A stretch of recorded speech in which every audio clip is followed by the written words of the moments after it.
Shalom. Hari ini kita akan renungkan kitab Mazmur pasal 80.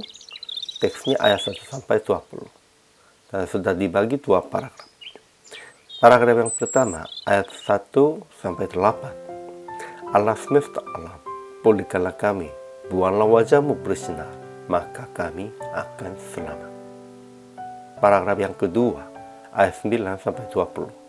Allah, kembalilah, kiranya pandangan dari langit, dan lihatlah, indahkanlah pohon anggur ini yang ditanam oleh tangan kananmu. Kesimpulannya, pemazmur memohon menggiring Yusuf sebagai kawanan domba.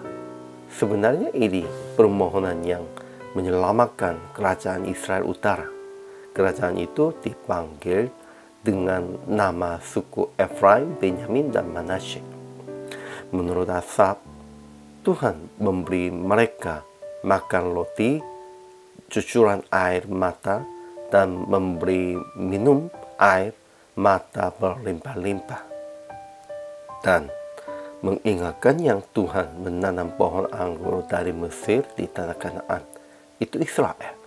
Sebenarnya pohon itu telah besar, gunung Gining terlindung oleh bangsa bayang-bayangannya, dan lanting-lantingnya sampai ke laut. Tetapi Tuhan melanda tembongnya sehingga babi hutan menggerogoti-nya dan binatang-binatang di padang memakannya.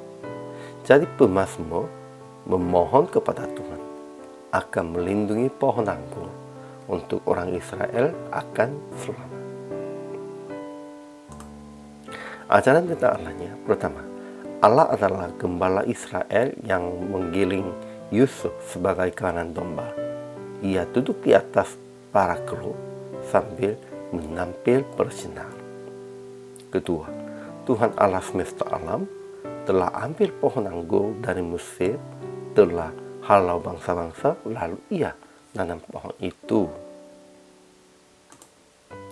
Ajaran tentang manusianya, pertama, pemazmur memohon kepada Allah akan bangkitkan keperkasaannya dan datang untuk menyelamatkan Efraim, Benyamin, Manasye. Kedua, mereka berpikir bahwa murkanya menyala sekalipun umatnya berdoa. Ia memberi mereka makan roti cucuran air mata, memberi mereka minum air mata berlimpah-limpah. Ketiga, orang Israel janjikan bahwa tidak akan menyimpang daripadanya dan akan menyerukan namanya ketika Allah memulihkan mereka. Kemudian aplikasi hari ini, pertama, mengucapkan terima kasih kepada Tuhan dengan pengakuan yang Ia telah menanam Anda di tempat yang paling cocok kepada Anda. Ya, sebenarnya lumpunnya pohonnya tidak bisa berjalan sendiri. Supaya mereka melebarkan, harus penanamnya itu menanam di tempat yang cocok. Tuhan sudah menanam Israel dari Mesir ke Kanaan. Itu bagi Israel tanah yang paling cocok. Kita harus mengucapkan terima kasih demikian itu. Tempat ini bagi Anda, bagi kita yang paling cocok. Itulah karena Tuhan menanam. Kedua, menjadi gembala yang baik bagi jemaat, sama seperti Allah menggembalakan Anda sebagai kawanan dombanya. Ya, Anda salah satu kawanan dombanya. Kalau begitu, kita juga harus menggembalakan jemaat supaya membimbing mereka dengan baik.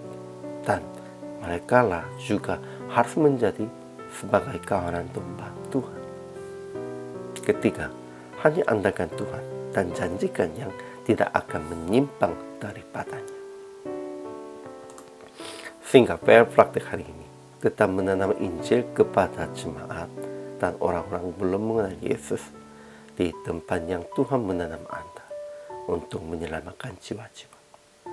Disinilah tempat yang paling cocok bagi kita bagi Anda, bagi saya juga.